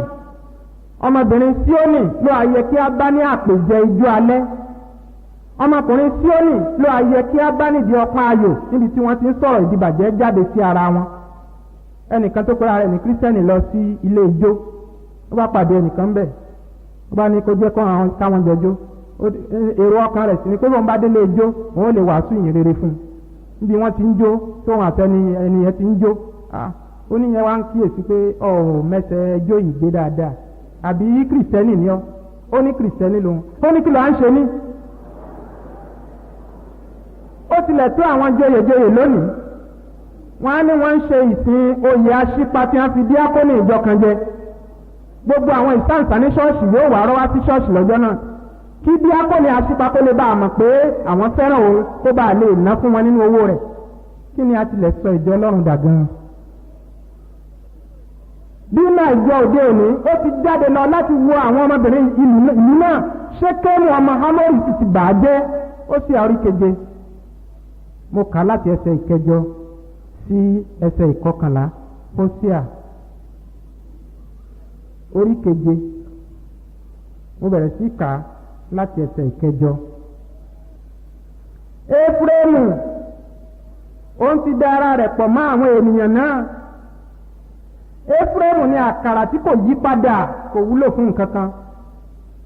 ẹgbẹ́ kan jóná, ẹgbẹ́ kan ò jóná, àkàrà tí a kò yí padà. àwọn àlejò ti jẹ agbára rẹ̀ rún. àwọn àlejò lọ́fẹ́ bá ṣẹgbẹ́. àwọn ọmọ ìjọ Ọlọ́run wọn gbajúmọ̀. ẹsẹ̀ 9, àwọn àlejò ti jẹ agbára rẹ̀ rún, òun kò sí mọ̀. wọ́n bá ti ẹ̀mọ̀ ṣe bí ìbá ṣàtúnṣe. ní ìjọ ti lajú ju gbogbo bẹ́ẹ̀ ṣe kàn ṣe ń ṣe káàkiri yìí lọ. ẹni lo aṣọ ọgbà, ẹni tẹ̀sí bí táyé tẹ̀sí. ó ti pẹ̀yìn dá ti pẹ́ ẹ̀mọ́ nìyí. wọ́n á sì tún fún lójúṣe, èmi yóò jáde lọ bí ti ṣáájú, èmi yóò sì gbọ́n ara mi. ẹsẹ̀ 9, àwọn àlejò ti jẹ agbára rẹ̀ òun kò sì mọ̀. nítòótọ́ ewu wà káàkiri ilé ara rẹ̀, síbẹ̀ òun kò mọ̀. ewu ó ti ń dogbó, kò sì mọ̀, kò sì fi àmì kankan sílẹ̀. nígbà Jákọ́bù fẹ́ súre fún Mànásè àti Éfrémù, ó kọ́kọ́ gbé ọwọ́ ọ̀tún lé Éfrémù tí ṣe àbúrò lórí. Jósẹ́fù ní bẹ́ẹ̀ kọ́, ó ní mo mọ nǹkan tí mò ń ṣe. Éfrémù ó túmọ̀ sí ẹni tó ń ṣètò ìlọ́po méjì, ṣùgbọ́n Éfrémù àlejò ti jẹ agbára rẹ̀ hàn. ọmọ Ísírẹ́lì tó yẹ kó fi hàn àwọn àlejò. Éfrémù ẹ̀yà tó pọ̀ ní Ísírẹ́lì nítorí nígbà náà, gẹ́gẹ́ bí wọ́n ti ń sọ ní ibi tá à ń kà lọ́wọ́lọ́wọ́, tí wọ́n bá ń sọ̀rọ̀ Éfrémù, gbogbo Ísírẹ́lì wọ́n ń bá wí nígbà náà. ṣùgbọ́n àwọn àlejò ti jẹ agbára rẹ̀ ń, òun kò sì mọ̀. nítòótọ́ ewu orí, ewu ara ó wà káàkiri ilé ara rẹ̀, ṣùgbọ́n síbẹ̀ òun kò mọ̀. ẹsẹ̀ 10, ìgbéraga Ísírẹ́lì sì ń jẹ́rìí sí ní ojú rẹ̀. wọn kò sì yí padà sí Olúwa Ọlọ́run wọn, bẹ́ẹ̀ ni fún gbogbo èyí wọn kò sì wá a. Éfrémù pẹ̀lú dàbí òpè àdàbà tí kò ní ọkàn. wọ́n kọ sí Íjíbítì, wọ́n lọ sí Asíríà. ọ̀rẹ́ mi, àwọn omijé rẹ̀ ìjọ sí àti ẹ̀dá. ojú ti gbẹ fúrúfúrú torí pé ọkàn ti le koko, ìtàn lásán ló kù. ọ̀pọ̀ ènìyàn bẹ̀rẹ̀ nípa ti ẹ̀mí rẹ̀ ṣùgbọ́n síbẹ̀ òun kò mọ̀. ẹsẹ̀ ìkẹwàá, ìgbéraga Ísírẹ́lì sì ń jẹ́rìí sí ojú rẹ̀. wọn kò sì yí padà sí Olúwa Ọlọ́run wọn, bẹ́ẹ̀ ni fún gbogbo èyí wọn ti parí rẹ̀ sí ipa ti ara. bẹ́ẹ̀ sì ni ẹni tó bá fúrúgbìn sípa ti ara, nípa ti ara ni kó yóò ká ìdìbàjẹ́, ṣùgbọ́n ẹni tó bá fúrúgbìn sípa ti ẹ̀mí, nípa ti ẹ̀mí ni yóò ká ìyà nípẹ̀kun. nítorí èrò ti ara ikú ni, ṣùgbọ́n èrò ti ẹ̀mí ni ìyà àti àlàáfíà. ẹ̀mí ní sọ níbi ààyè, ara kò ní èrè kan. bẹ́ẹ̀ ni àwọn tí ó wà nípa sínú ti ara kò lè wu Ọlọ́run. Jẹ́nẹ́sísì orí 15. Jẹ́nẹ́sísì orí 15. ìpè sí ìyára ẹni sọ́tọ̀. Jákọ́bù, Ọlọ́run bá wa sọ̀rọ̀ láàárọ̀. Ọlọ́run ti ń bá wa sọ̀rọ̀ láti ìgbà tá a ti dé, ṣùgbọ́n ó kó agbègbè yìí. Jákọ́bù, Dínà ọmọbìnrin rẹ̀, ó ti lọ wo àwọn obìnrin ìlú náà kó tó dé orí tá a fẹ́ kà yìí. ṣùgbọ́n ní ìsìn Ọlọ́run ṣetán láti bá ọ sọ̀rọ̀. Orí Jẹ́nẹ́sísì orí 15 35, Ọlọ́run sì wí fún Jákọ́bù pé ẹ rántí pé lórí 22 láti pe orúkọ rẹ̀ ní Ísírẹ́lì. Ọlọ́run ò pè ní Ísírẹ́lì. Jésù náà máa ń ṣe bẹ́ẹ̀ fún Pétérù. A pè ní Pétérù nígbà tí Pétérù tó bá sì hùwà bí alágbára tí Jésù fi orúkọ rẹ̀ pè é, ṣùgbọ́n nígbà bá hùwà bí ẹrọ̀fọ̀ tí ó hùwà bí òkúta tó lágbára mọ́, bí Jòhánù orí 8 láti ẹsẹ̀ 15, Símónì ọmọ Jónà, ó ti gbàgbé ọjọ́ níbi mo ti pè ọ́n bí ó ti ń pẹja. Símónì ọmọ Jónà, ọmọ apẹja, ó ti gbàgbé. Ìwọ fẹ́mi ju àwọn. Èmi tí ọjọ́ wọn yìí lọ bí gbogbo èèyàn ti ẹ̀bọ́n kú, èmi nìkan ṣoṣo wọ́n bọ̀ kú. Ẹni bá súnmọ́ idà ni wọ́n fi bẹ́ etí ẹ̀ sọnù. Símónì ọmọ Jónà, ìwọ fẹ́mi ju àwọn wọ̀nyí lọ bí. Ṣùgbọ́n ó ti padà síbi ẹja pípa. Jákọ́bù, Ọlọ́run sì wí fún Jákọ́bù pé dìde, èyí tó jókòó tó, èyí tó ọ̀rá mú nínú ẹrẹ̀ ẹ̀ṣẹ̀ tó, èyí tó ọ̀rá pálá níbi ìbáyérẹ́ tó, ó àṣejọ ejò ní máa ń fàyà fà nílẹ̀ tí gbogbo kòkòrò ekòló àkekèé tí wọ́n máa gorí ẹ̀ abájọ kíní kan rìn káàkiri ara kíní kan rìn. ẹni tó yẹ kó fi ìyẹ́ gòkè bí ìdì, kó sáré kó má rẹ̀, kó rìn káàárẹ̀ kó má mu, kò lè dúró de Olúwa mọ́ ni. Jákọ́bù, dìde, gòkè, ó wà sálẹ̀, gòkè lọ sí Bẹ́tẹ́lì kí o sì jókòó níbẹ̀. Wọ́n tún kú òun bẹ́ẹ̀ tún kọrí sí Ṣékémù mọ́. Ajínilẹ́sẹ̀ láti inú oyún. O tan arákùnrin rẹ, o tan bàbá rẹ, ìyá rẹ olùfẹ́, apẹ́ ọ níyà pẹ̀lú ẹ̀. Ó yẹ kí Jákọ́bù náà máa ronú sí nígbà tó Ọlọ́run sọ gbólóhùn yìí fún. Bó tiẹ̀ sí pé Ọlọ́run kò tàn fún délẹ̀ báyìí. Ìbẹ̀rù ló fi sá kúrò nílé. Ibi tó ti fi òkúta rọrí ló ti pàdé Olódùmarè. Ó sì wá jẹ́ ẹ̀jẹ́. Ní ló fi sọ ibẹ̀ ní Bẹ́tẹ́lì ilé Ọlọ́run. Síbẹ̀ ó gbàgbé ẹ̀jẹ́ rẹ̀.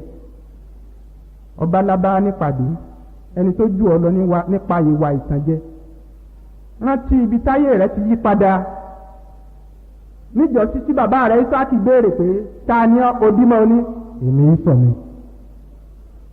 Ṣùgbọ́n nígbà tó ṣe tán fún àtúnra ayé rẹ̀, áńgẹ́lì bí ọ pé ta ni ọ? Ó kígbe ó ní èmi Jákọ́bù ni ó. Èmi ajínilẹ́sẹ̀. Mo nílò àti tún ayé mi rọ. Mo nílò àti gba orúkọ titun. Kí ló wá dé tó tún darapọ̀ mọ́ ayé? Kí ni ènìyàn ọ̀tọ̀ Dínà ọmọ rẹ̀ wá ṣe? Kí ló wá ṣe ní Ṣékémù? Síméónì òǹlẹ́sì ọmọ rẹ̀ ni wọ́n sì bínú àti ẹ̀tàn pààyàn rẹ́rẹ́rẹ́. Níbo láyé rẹ̀ ń dorí kọ báyìí Jákọ́bù? Ayé ara rẹ̀ sọ́tọ̀ kúrò nínú ayé ni, ayé Lábánì, ayé Ísọ̀, ayé Rákẹ́lì, ayé àmíní, ayé Ṣékémù. Ariwo Rákẹ́lì aya rẹ̀ tó ń fa, Rákẹ́lì olùfẹ́, òun ló sì kó òrìṣà bàbá rẹ̀ pamọ́. Ó sì wá ń sọ pé ẹ ń bá kó òrìṣà pamọ́, ẹ ń bá mú òrìṣà rẹ̀, ìwọ Lábánì, kíkú lọ nípa àwọn òkú. Ó kú lẹ́yìn ọ̀rẹ́ yìí náà. Ẹsẹ̀ kìíní, Ọlọ́run sì wí fún Jákọ́bù pé dìde, gòkè lọ sí Bẹ́tẹ́lì kí o sì jókòó níbẹ̀. Kí o sì tẹ́ pẹpẹ kan níbẹ̀ fún Ọlọ́run tí ó farahàn ọ́ nígbà tí ìwọ sá níwájú Ísọ̀ arákùnrin rẹ̀. kí ni ìkọbi ara sí Jákọ́bù? Nígbà náà ni Jákọ́bù wí fún àwọn ará ilé rẹ̀ àti fún gbogbo àwọn tí ó wà ní ọ̀dọ̀ rẹ̀ pé ẹ mú àjèjì òrìṣà tí ó wà lọ́wọ́ yín kúrò, kí ẹ̀yin kí ó sì sọ ara yín di mímọ́, kí ẹ̀yin kí ó sì pa aṣọ yín dà. Àjèjì òrìṣà, àìmọ́ ara, aṣọ tó yá padà, nǹkan mẹ́ta. Bàbá ti ṣe èyí ẹsẹ̀ kẹta, ẹ jẹ́ kí á dìde kí á sì gòkè lọ sí Bẹ́tẹ́lì. Níbẹ̀ ni èmi ó sì gbé pẹpẹ kan fún Ọlọ́run tí ó dá mi lé òun lé ọjọ́ ìpọ́njú mi. Ó ti gbàgbé ọjọ́ ìpọ́njú mi. Ẹni tí ó sì wà pẹ̀lú mi ní àjò tí mo rè. Ọ̀pọ̀lọpọ̀ èèyàn tí wọ́n bá rí àjò bàtà wọn fi máa ránṣẹ́ sílé. Jákọ́bù ti gbàgbé Ọlọ́run tí ń pa ọmọ ní òpópónà mọ́sọ̀ọ̀sẹ̀. Gbogbo arákùnrin Jákọ́bù láàárọ̀ yìí, ẹ jẹ́ ká kọbi ara sí ìpè yìí. Arábìnrin Dínà, ẹ jẹ́ ká kọbi ara sí ìpè yìí. Ẹ jẹ́ kí a wo ìdáhùn tí wọ́n ṣe. Wọ́n sì fi gbogbo àjèjì òrìṣà tí ó wà ní ọwọ́ wọn fún Jákọ́bù. Kí lára àjèjì òrìṣà wọn? Àti gbogbo òrùka etí tí ó wà ní etí wọn, àti kínkínní àti títóbi. Jákọ́bù sì pa wọ́n mọ́lé abẹ́ igi óákù tí ó wà létí. Ékémù ìrántí búburú fún Dínà ọmọ rẹ̀. Wọ́n pa mọ́ lábẹ́ igi óákù. Ọlọ́run jẹ́ olójú mímọ́ ju tí ó fi wo ìríra lọ. Bó bá ti délé, gbogbo nǹkan tó lè ṣe ìdènà fún ìgbé ayé ẹ̀mí rẹ̀, pé gbogbo ọ̀rọ̀ tí Ọlọ́run fi rọ̀ wá níyìí, tí Sátánì ó tó fi dúró dá lọ́wọ́ kọ́ kúrò nínú rẹ̀, ó gbọ́dọ̀ yọ kúrò. A gbọ́dọ̀ kíyèsára. Nǹkan kan ni mo ń ṣàṣàrò lé lórí. Mi ò mọ̀ bóyá bẹ́ẹ̀ ni ó rí, ṣùgbọ́n nígbà bá dọ̀run a rí pé bóyá bẹ́ẹ̀ ni àbí bẹ́ẹ̀ kọ́. Àwọn kan ó dé ọ̀run, wọn ó rí èrè wọn. Àwọn kan ó dé ọ̀run, a rí lébẹ́ẹ̀lì yìí lára èrè yẹn pé èrè lágbájárì. Elérè ó ti padà. Irú èèyàn bẹ́ẹ̀ ni Démà alábàákẹ́gbẹ́ Pọ́ọ̀lù, ṣùgbọ́n Démà ó ti padà sínú ayé. Èrè dọ́run, eléré ọ̀dọ́run. Ẹ jẹ́ àkíyèsí ara káwa náà mọ̀ sọ́ṣẹ́ tá a ti ṣe nù. Jòhánù kejì ẹsẹ̀ kẹjọ. Jòhánù kejì ẹsẹ̀ kẹjọ. Ẹ kíyèsára yín kí ẹ má sọ iṣẹ́ tí àwa ti ṣe nù, ṣùgbọ́n kí ẹ̀yin kí ó rí èrè kíkún gbà. Démà sọ iṣẹ́ tí ó ṣe nù nítorí ó fẹ́ ayé ìsinsìnyí. Àwọn ẹlẹ́ṣẹ̀ ń kígbe kíkorò fún ìgbàlà lóde. Kàkà kí á lákàkà láti gbà wọ́n là, Éfúrémù ń dára rẹ̀ pọ̀ mọ́ wọn. A sì ní kí o ya ara rẹ̀ sọ́tọ̀, ó ní kíní ọ̀hún ti di bárakú, wò lè fi sílẹ̀. Bó o bá fi sílẹ̀, yóò fi ọ́ sílẹ̀ níjọ́ kan. Wọ́n jayé orí mi, wọ́n jayé orí mi. Bẹ́ẹ̀ ni ọkùnrin ọlọ́rọ̀ ní Olúkorí 16 wí. Ó jayé orí ẹ̀ láyé, ó jìyà ìṣẹ́ oró lọ́run àpáàdì. Kò gbàdúrà láyé, ó gbàdúrà sí Ábúráhámù lọ́run àpáàdì. Kò rántí Lásárù láyé, ó rántí arákùnrin rẹ̀ márààrún ní ọ̀run àpáàdì. Ẹni ayé a máa báyé lọ. Yàn lónìí, ẹgbẹ́ ayé ló yàn àbẹ́gbẹ́ ọmọ ogun Jésù. Èèyàn ní wọn náà lè yan èyí tó bá fẹ́. Ìdí tá a ṣe pè ọ́ ní ènìyàn nìyẹn. Onílọ́jọ́ àtúnṣe, bí a bá ń fẹ́ láti dé ọ̀run, a gbọ́dọ̀ gba ìpèníjà ní òwúrọ̀ yìí kí á kígbe fún ìrònúkúwàdà ní ẹsẹ̀ àgbélébú níbi tí Olúwa ti kú ikú oró lórí igi. Lẹ́yìn tí a bá gbàdúrà tí a gba ìwẹ̀nùmọ́, kí a já ayé àti ìtàkùn àkóbá rẹ̀ jù sí ẹ̀gbẹ́ kan. Kí a sáfẹ́ ẹgbẹ́kẹ́gbẹ́ ká dìde gìjà pẹ̀lú ìran ọ̀tún sí ìfẹ́ wa ìṣáájú.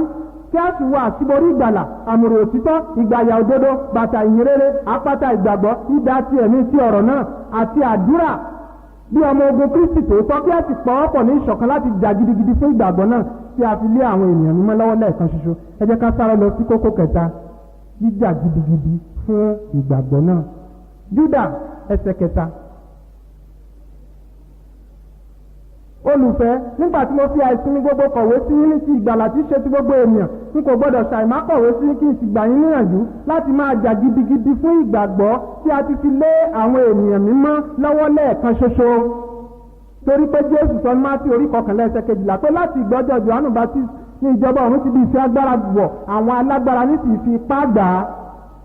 Paul sọ fún Timothy ní Timothy kìíní 1 ẹsẹ̀ 18 ó ní kó ja ogun rere ti ìgbàgbọ́. ó sọ fún ní orí kẹfà ẹsẹ̀ ìkejìlá ohun kan náà ló tẹnumọ́ fún níbẹ̀. Ó ní máa jẹ ìjà rere ti ìgbàgbọ́. Bó la ṣe ń jà? Tímótì kìíní orí 4 ẹsẹ̀ 15 àti 16. Máa fiyè sí nǹkan wọ̀nyí, fi ara rẹ fún wọn pátápátá, gbogbo tí wọ́n ti kọ́ wa.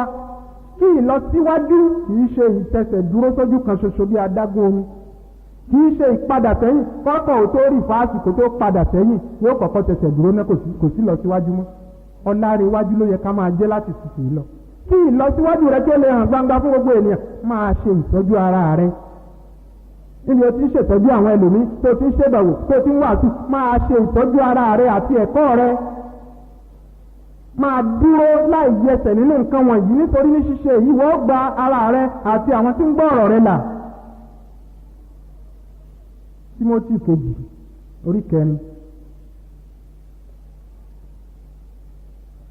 Pọ́ọ̀lù sọ fún Tímótì ní, ó ní òun pàṣẹ fún níwájú Ọlọ́run láti wàásù ọ̀rọ̀ náà, torí pé gbà ó dé táwọn èèyàn nílé gba ẹ̀kọ́ tó yè kooro, wọ́n yẹ tí wọ́n padà sí ìtàn asán.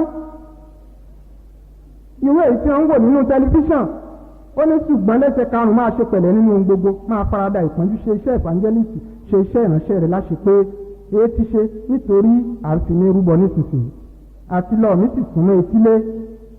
Ó ti ń sọ tẹ́lẹ̀ pé èmi ń lépa ìṣó, mo mọ̀ pé ọwọ́ mi yóò fẹ́ ná. Ó ní èmi ti ja ìjà rere, èmi ti parí eré ìje mi, èmi ti pa ìgbàgbọ́ mọ́. Ó sì ń retí adé tí Ọlọ́run fi lélẹ̀ fún. Ó wá sọ fún Tímótì, àkókò tó, tí ẹ bá wo ìsàlẹ̀ orí ẹsẹ̀ 22 ẹsẹ̀ tó gbẹ̀yìn ẹsẹ̀ wọn fàlà sí, tó bá jẹ́rú Bíbélì tí wọ́n kọ ohun kan sísàlẹ̀ rẹ̀ ní èpísẹ́lì èkejì sí Tímótì, tí a tètè kọ́ fi jẹ bíṣọ́ọ̀bù jẹ Éfésù ní akọ láti Róòmù wá, nígbà tí a mú Pọ́ọ̀lù wá síwájú Nérò lẹ́ẹ̀kejì, nítorí à ń fi ní rúbọ nísinsìnyí. Ó jàjàjà, ó sì ṣẹ́gun. Ẹsẹ̀ 9, sa ipá rẹ láti tètè tọ̀ mí wá, èé ti ṣe nítorí Démà ti kọ̀ mí sílẹ̀, nítorí ó fẹ́ ayé ìsinsìnyí. Ó sì lọ sí Tẹsalóníkà. Ìtàn ìjọ fi yé wa pé Démà yìí di adájọ́ tó ń dá àwọn Kìrìsìtẹ́nì lẹ́bi ikú. Nígbà tí ọ̀tá bá gbé ìbáyérẹ́ débi kíkún omi, ẹ̀mí Olúwa ń wá àwọn tí yóò lọ láti gbé ọ̀págo sókè sí. Ọlọ́run tún wá àwọn fíníàsì akọni lónìí tí ó dìde gìjà láàrin ìjọ pẹ̀lú ọ̀pọ̀ ọ̀rọ̀ náà láti gún àwọn oníwà ìbàjẹ́ ní àgúnyọ, kí àrùn nípa ti ẹ̀mí ó lè dáwọ́ dúró láàrin ìjọ. Bí àwọn alágbára tilẹ̀ ń ṣubú sínú òwú aláǹtakùn ìbáyérẹ́ tí ohun ìjà ń ṣègbé, ṣe ìpinnu pé ìwọ kì yóò ṣubú sínú ìkẹkùn. Ọlọ́run wá àwọn olùgbèjà ìgbàgbọ́ àwọn bàbá wa bíi Sẹkaráyà ọmọ Jèhóádà olórí àlùfáà, tí kò bẹ̀rù ènìyàn, tí kò bẹ̀rù ikú. Ó kéde ìdájọ́ fún àwọn ará Júdà tó pẹ̀yìndà pé báyìí ni Ọlọ́run wí, èé ṣe tí ẹ̀yin fi rú òfin Olúwa. Bàbá rẹ̀ ní òjẹ́ Jóásì ọba ó kúkú oró lọ́wọ́ Àtàláyà. Ohun tí Jóásì fi san padà fún ni pé ó pàṣẹ pé kí wọ́n lọ sọ Sẹkaráyà yìí tó sòótọ́ lókùúta pa. Àní lónìí Ọlọ́run wá àwọn Jòhánù Bátísì tí ó dìde ní ẹ̀mí àti agbára Èlíjà láti dojú ìdà ọ̀rọ̀ Ọlọ́run kọ àwọn Hẹ́rọ́dù ayé yìí pé kò tọ́ fún ọ láti gba aya ìbátan rẹ. Àwọn ènìyàn jìyà, wọ́n fi ẹ̀mí wọn lélẹ̀ nítorí pé wọ́n gbógun ti ìbọ̀rìṣà, ìwà ẹ̀ṣẹ̀ àti ìbáyérẹ́ ní ìran tiwọn. Kàkà kí ìwọ gbógun ti ìbáyérẹ́ lónìí, òun sá fún ẹnu ayé, ó di ọ̀rẹ́ ayé, ó di ọ̀tá Ọlọ́run.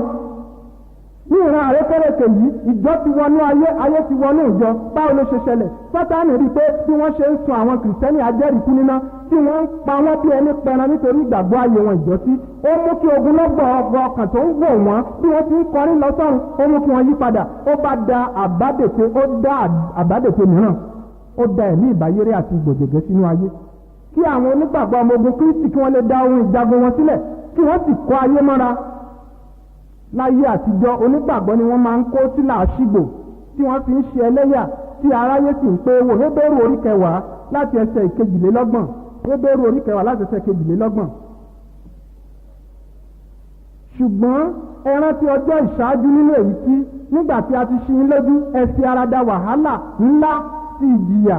Lápá kan nígbà tí a sọ yín di ìran wíwò nípa ẹ̀gàn àti ìpọ́njú, àti lápá kan nígbà tí ẹ̀yin di ẹgbẹ́ àwọn tí a ṣe bẹ́ẹ̀ sí.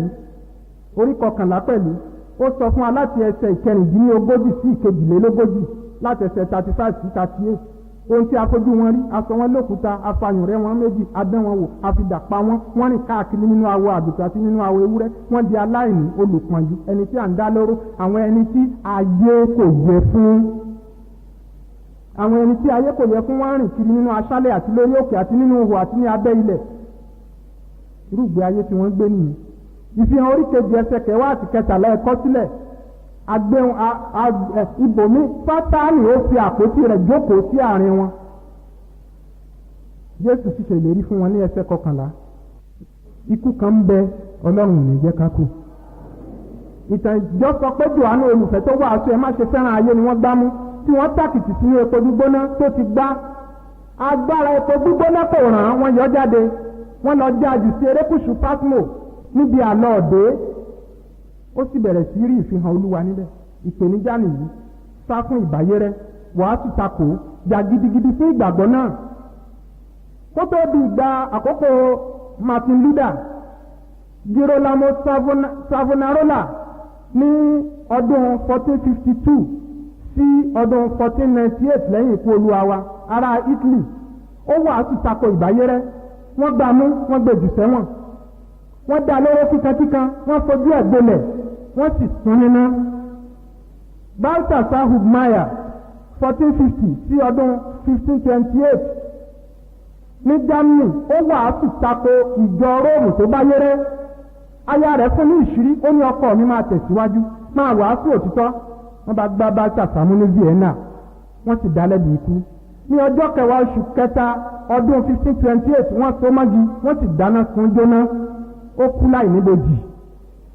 Lọ́jọ́ 9 lẹ́yìn ikú rẹ̀, aya rẹ̀ iyebíye náà jábọ́ sínú odò Dánúbè, ó sì mú omi kú. Ní àtijọ́ ní Éfésù, wọ́n ní gbàgede ńlá pápá ìṣeré kan tí wọ́n máa ń pe gbogbo ará ìlú jọ sí láti wá wòran. Wọ́n á wá mú ajẹ́rìíkú onígbàgbọ́ kan wá síbẹ̀. Wọ́n á sì tú àwọn ẹhànnà kìnìún àjìhànrín ẹranko ńláńlá tí wọ́n ti fi ebi pa dáradára, tí wọ́n ti fi ẹsẹ̀ ìṣebi pa fún wọn á tú wọn sílẹ̀ láti wá bá kìrìsìtẹ́nì tó kọ̀ láti fẹ́ ìgbàgbọ́ rẹ̀ jà. Àwọn kìnìún náà yóò sì fa kìrìsìtẹ́nì náà ya pẹ́rẹpẹ́rẹ. Wọ́n á sì jẹ́ láàyè. Àwọn ènìyàn tó ń wòran á sì bẹ̀rẹ̀ sí hóyè. Àwọn àpọ́sítélì gba nídìí ẹni àmúṣèrànwò fún aráyé. Àwọn áńgẹ́lì á sì kí wọn káàbọ̀ sọ́run. Kọ́ríńtì kìíní orí 4 ẹsẹ̀ 9. Ẹni sùúrù. Ẹ kí hallelujah. Ẹ kí hallelujah. Ẹ jẹ́ kó dìgbà àdúrà ká tó gbàdúrà, ẹ forí jì mí. Kọ́ríńtì kìíní orí 4 ẹsẹ̀ 9.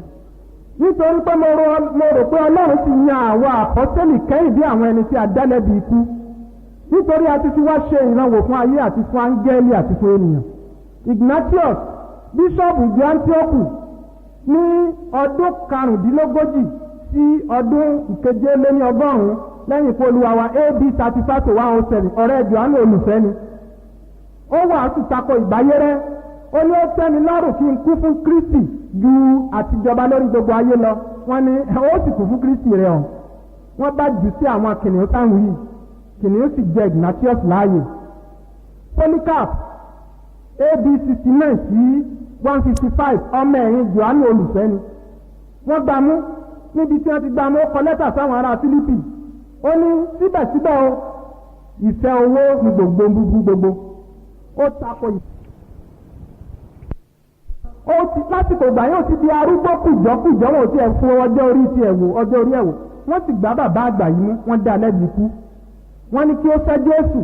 Ó fèsì pé ọdún 16 ni mo ti fi sìn tí kò sì ṣe mí ní ibi rí. Wọ́n á ṣe sọ̀rọ̀ ibi sí ọba mi tó gbà mí là. Wọ́n so mọ́ igi, wọ́n sì dáná sí lára.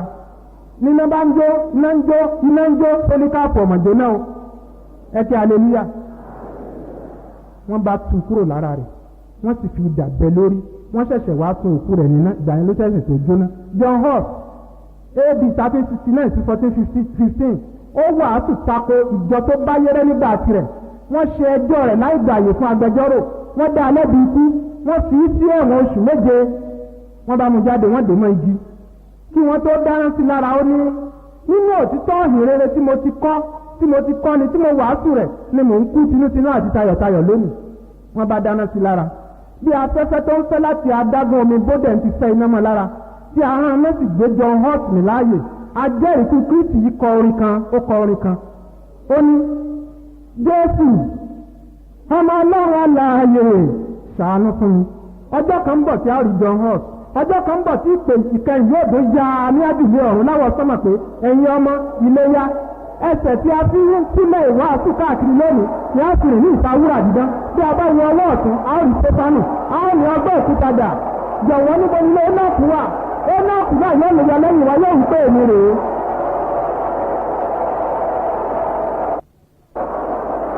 Ọjọ́ kan ń bọ̀ tí a rí John Hus tí ìpè yóò dé ya aládìlé ọ̀run. Ẹsẹ̀ tá a fi sílẹ̀ ìwàásù kiri lónìí Énọ́ọ̀kù rìn ní ìfawúrà dídán. Tí a bá wọ ọwọ́ ọ̀tún a ó rí Séfánù, a ó ní ọgbẹ́ òkúta òsì lára rẹ mọ́. Jọ̀ọ́ níbo nílé Énọ́ọ̀kù wà? Énọ́ọ̀kù náà yọ lẹ́yìn wa, yóò wí pé èmi rèé. Yóò jẹ lọ síbẹ̀. Pọ́ọ̀lù yóò wọ̀ lójú, yóò wí pé lágbájá oṣèlú ayé. Làkàṣẹ́bí orí ẹ̀sẹ̀, olùlájá oṣù débí níkẹyìn. Ó mà kó oríire ayérayé. A ó rí Jésù lọ́jọ́ náà náà. Tá a bá lè yẹ Jésù fẹ́ òun ọ̀rẹ́ ayé, bá òun ẹgbẹ́ ayé. Tá a bá lè kó gbogbo ohun tá a kó sísàlẹ̀ àpótí àti gbogbo ìbáyéré ayé tá a lọ kó dànù. Tá a gba ìrántí tá a gba Jésù lápọ̀tún. A ó rí Ọlọ́run lọ́jọ́ náà. A ó rí Jésù Kristi lọ́jọ́ náà.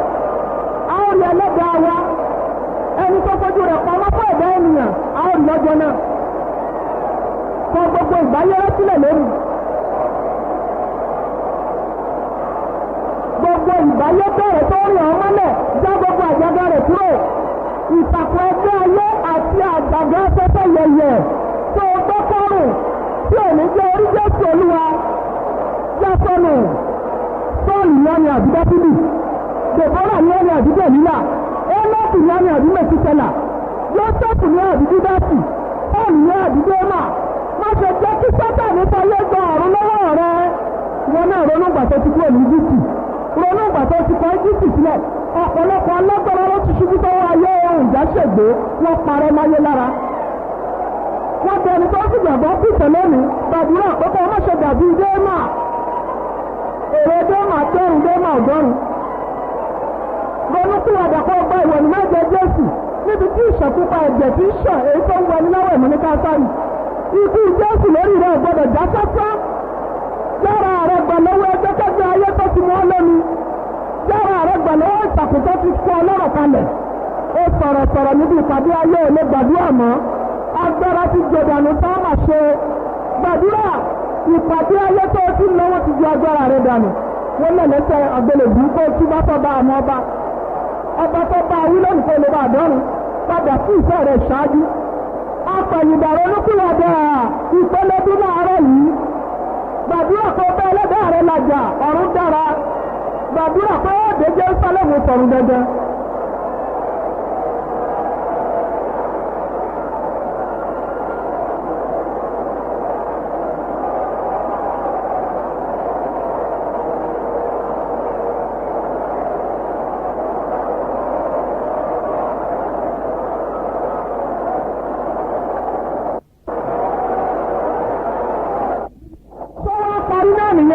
Mo bọ́ lọ́wọ́ Sátánì, mo bọ́ lọ́wọ́ ayé, mo bọ́ lọ́wọ́ ìjẹ̀wò, lọ́wọ́ ìjà, lọ́wọ́ ìbẹ̀rù, lọ́wọ́ ebi, lọ́wọ́ wàhálà, lọ́wọ́ inúnibíni, ìyàn àti ìhòòhò, lọ́wọ́ kò sílé kò sómi, kò sílé kò sóúnjẹ. Orí wọn yóò wù lọ́jọ́ náà. Mo tọ́jú inú wọn bá mi ojú ayọ̀ ó ti dà pẹ̀rẹ̀pẹ̀rẹ̀ lójú wa. Bíbélì ní Olúwa yóò sì mú omi jẹ́ gbogbo nì kúrò lójú wa. Bọ́mi ayọ̀ bá dà lójú wa lọ́jọ́ náà, Olúwa yóò mú aṣọ funfun rẹ̀ jáde. Yóò sì fi mú omi jẹ́ gbogbo nìkúrò lójú wa, yóò ní ọmọ mi kí ló tún ṣomi jẹ́ lójú sí, kì yóò fi ẹkún mọ́ tàbí ọ̀fọ̀ tàbí ikú, bẹ́ẹ̀ ni kì yóò sí ìrora mọ́ nítorí ohun àtijọ́ ti kọjá lọ. Gbàdúrà ṣe àtúnṣe kí ọba Ọlọ́run làjà. Ìpele dún láàárọ̀ ìka tó ṣe tán. Èèyàn gbọ́dọ̀ ṣe làálàá tó báyìí kó tún lọ sọ́run àpáàdì. Ọ̀ṣàgbèrè òṣèpáńságà. Ó ṣe á jẹ́ ìbáyéré lásán, ẹgbẹ́ ayé yóò ti lu àrẹ̀ lọ́rùn àpáàdì. Gbàdúrà kó ṣe àtúnṣe, Ọlọ́run yóò sì ràn gbogbo wa lọ́wọ́ papọ̀.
gbàdúrà.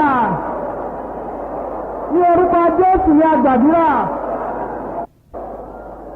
Àmín. Àmín. Ní orúkọ Jésù ni a gbàdúrà. Olúwa dúpẹ́ lọ́wọ́ yín fún ọ̀nà tí ẹ gbà bá wa sọ̀rọ̀. A fi ìyìn àti ògo fún orúkọ yín nítorí pé ẹ ti kà wá mọ́ ara àwọn tí ó dé ìlú ọ̀run nígbà òṣè. Bí Démà tilẹ̀ ṣubú tí Júdásì ṣègbé, à ń bá yín dá májẹ̀mú Olúwa pé a ò ní pẹ̀yìn dà lẹ́yìn Jésù.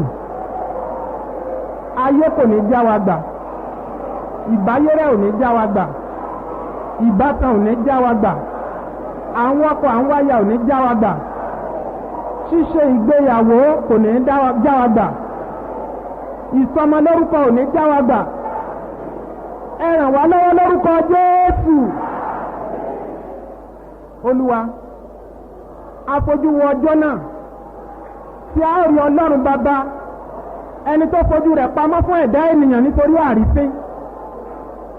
Ọjọ́ náà a ó bọ́ lọ́wọ́ Sátánì, a ó bọ́ lọ́wọ́ ayé, lọ́wọ́ òdewò, lọ́wọ́ oríṣiríṣi ohun tó ń gbógun tì wá, lọ́wọ́ kò síná kò sómi, kò sílé kò sóúnjẹ. Olúwa, a ó bójú wẹ̀yìn lọ́jọ́ náà, a ó dúpẹ́ pé ẹ fún wa ní àwọn ìbáwí tí ẹ fún wa wọ̀nyí. A gba àdúrà pé kí ẹ dì wá mú títí dópin lórúkọ Jésù. Ayé náà kọ́ ló fẹ́ ṣe bẹ́ẹ̀, ṣùgbọ́n ọmọ aládé ayé yìí ó ti ṣe ìpinnu wípé ènìyàn tí adọ́lọ́wọ́ ran Ọlọ́run yóò ti ṣe wá débi tó òun lè dé mọ́. Ṣùgbọ́n Sátánì a sọ fún ọ láàárọ̀ wípé bó o sọ bó o kọ̀, iyejú àwọn tí a ti gbọ́ ọ̀rọ̀ yìí láàárọ̀ yìí, gbogbo wa á dọ̀rùn lórúkọ Jésù. Gbogbo ìtànjẹ pé òkùnkùn ṣàgbèrè, òkùnkùn ṣe panṣágà, áwù sẹ́yìn tó gbọdọ̀ kọ́ ọmọ jáde ni, gbogbo àrékèrèkè èṣù, gbogbo ń tó fi ń tàn wá jẹ láti bá yẹ́rẹ́, gbogbo ẹgbẹ́kẹ́gbẹ́ tó ń fà wá lọ́tún fà wá lọ́sì, gbogbo wọn pátápátá àtọ̀pẹ́ bẹ́ẹ̀ kọ́ fún wọn. Sátánì akọ̀ ọ́ sílẹ̀, ẹgbẹ́ ayé akọ̀ yín sílẹ̀, láti òní lọ gbé àgbélébù wa. A ó sì máa sọ Kristi lẹ́yìn títí láé lórúkọ Jésù. Olúwa, à ń gbàdúrà pé kí ẹ ràn wá lọ́wọ́ pé ọjọ́ tẹ́ ò bá dé irú pàdé báyìí ní kẹ́ ẹ ti bá wa. Ọlọ́run wa, ìbá ti lè dùn tó ó jẹ́ pé irú àkókò yìí ni ìpè dún. Olúwa, a gba àdúrà pé kí ẹ pèsè wa sílẹ̀, kó má jẹ́ pé lẹ́yìn tí a ti gbọ́rú ọ̀rọ̀ yìí tẹ́ yóò tún dìde takò wá lọ́jọ́ ọ̀dájọ́. Olúwa, dì wá mú dópin lórúkọ Jésù. Jésù Olúwa wa, ẹ̀yin lẹ sọ pé láti gba ọjọ́ Jòhánù Bátísì wá títí ó fi di ìsinsìnyí ní ìjọba ọ̀run ti di ìfẹ́ agbára wọ̀. Àwọn alágbára kì í ṣàwọn olóorun, kì í ṣàwọn tó ń tòògbé, kì í ṣàwọn tí ò lè gbàdúrà, kì í ṣàwọn tí Sátánì ti fi àgádágodo dè lẹ́nu. Àwọn alágbára ń fipá gbà á. Jésù, ẹ̀yin náà lẹ sọ pé oore ọ̀fẹ́ mi tó fún ọ. Ẹ fún wa ní ọ̀pọ̀lọpọ̀ oore ọ̀fẹ́, torí pé kì í ṣe ẹni tí ń sáré àbí ẹni tí ń fẹ́, ṣùgbọ́n Ọlọ́run tí ń ṣàánú. Olúwa, ẹ ṣàánú fún wa, ẹ fún wa ní ẹ̀kúnrẹ́rẹ́ oore ọ̀fẹ́ lórúkọ Jésù. Lọ́jọ́ náà, nígbà tí àwọn ẹ̀ta ọ̀rọ̀ nínú ayé yìí tí wọ́n di ọ̀dọ̀ Ọlọ́run Olódùmarè, tí wọ́n sọ fún ayọ̀ pé Olúwa, ṣé wàá parí náà nìyẹn? Tí Olúwa yóò fi aṣọ fún rẹ̀ ní omi jẹ́ gbogbo olùkọ́ lójú wa pé kí ló tún pa ẹlẹ́kún. Ibi yìí ṣe bí ẹkún, torí kì yóò sí ẹkún mọ́, tàbí ọ̀fọ̀ tàbí ikú, bẹ́ẹ̀ ni kì yóò sí ìrora mọ́. Olúwa, mo gba àdúrà pé èèyàn bá pàdánù rírí yìí lẹ́yìn tó ti wá ṣọ́ọ̀ṣì, ó ńlá bòṣì jùlọ. Olúwa, mo gbà ládùúrà wípé láti òní lọ àti èmi àti àwọn ará wa wọ̀nyí, ohunkóhun kò ní mú abojú wẹ̀yìn. A ti fi ọwọ́ wa lé ohun èlò ìtúlẹ̀ nù.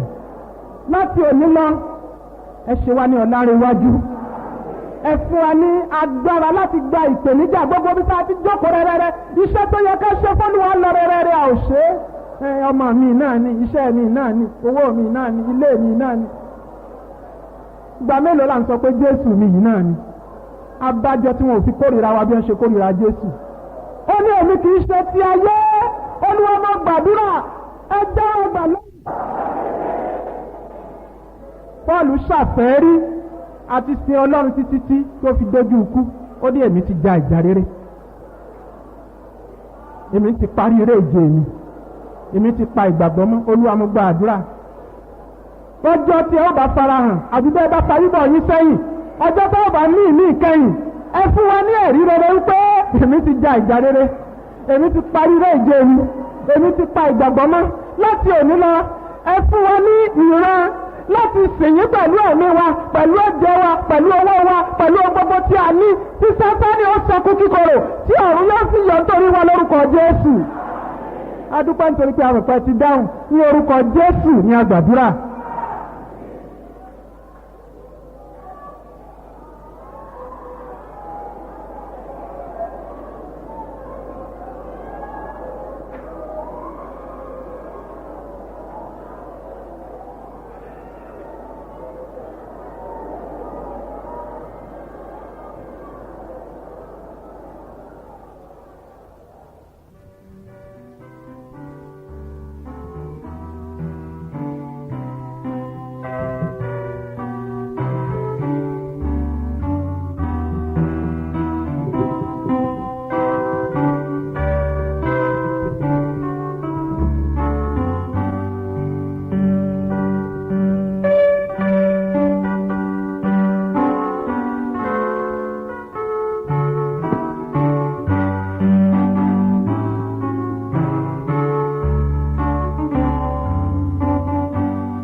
Because I believe and accept only what has been spoken from heaven. Old passion because at the cross I was saved, at the cross are my sins forgiven. My sin was old fashioned, my guilt was old-fashioned, God's love was old-fashioned, I know. And the way I was saved was the old-fashioned way, through the blood that makes whiter than snow.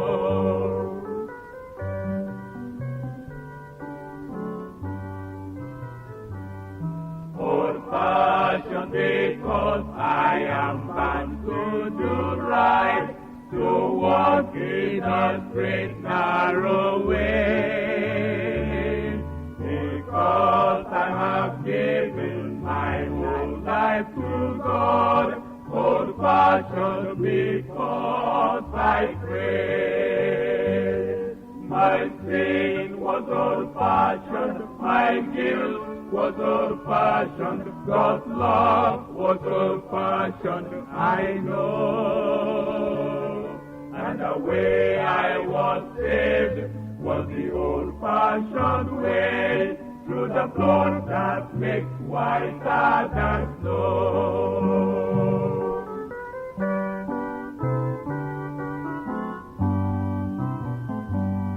Old-fashioned because I am looking above to Jesus, my glorified Lord.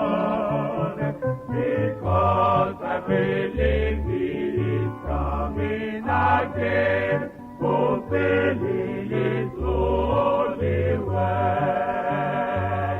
My sin was old-fashioned, my guilt was old-fashioned, God's love was old-fashioned, I know. And the way I was saved was the old-fashioned way, through the blood that makes whiter than snow. My sin was old-fashioned, my guilt was old-fashioned, God's love was old-fashioned, I know. And the way I was saved was the old-fashioned way, through the blood that makes whiter than snow.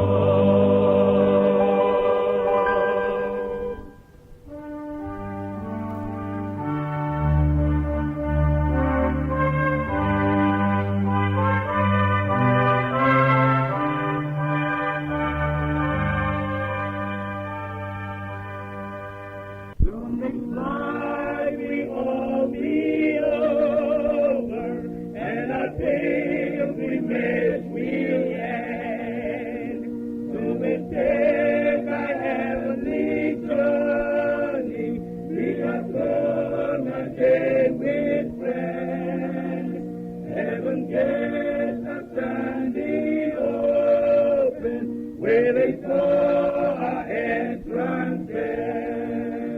On the day we're going over, all the fields is there to share. Just a little while to stay, just a little while to wait, just a little while to labor in the Father's always prayer. Just a little more of trouble in this poor and sinful place. Then we'll enter heaven's ball of God, sweeping through the pearly gate. Soon we'll see the light of morning, then a new day will begin. Soon we'll hear the Father's calling, come my children, enter in.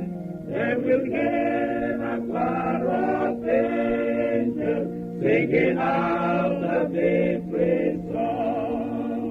All the troubles will be ended, and we'll live with heaven strong.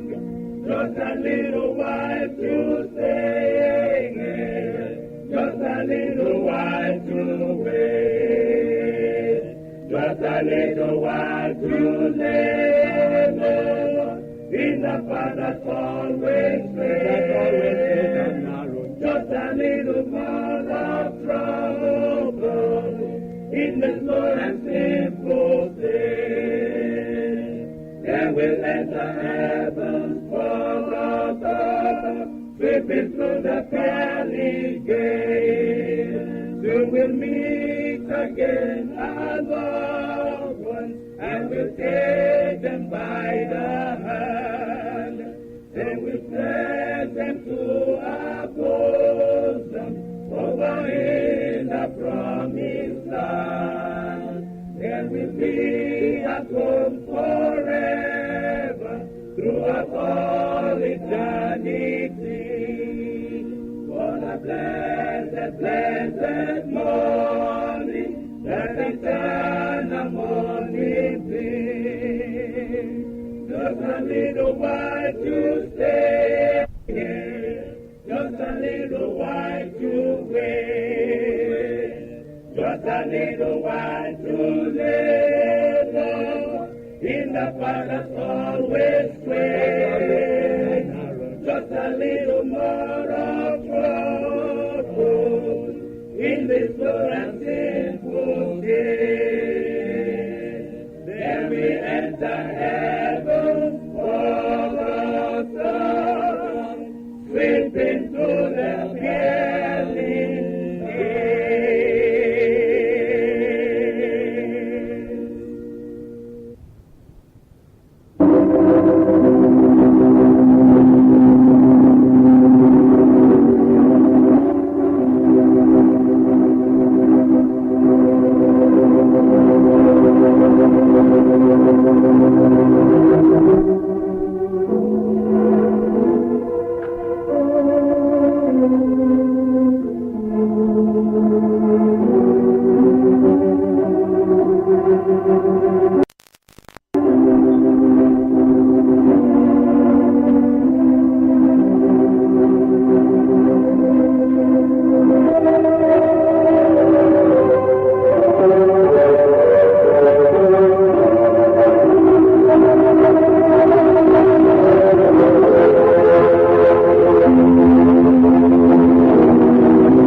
great judgment morning had dawned, and the trumpet had blown. I dreamed that the nations had gathered to join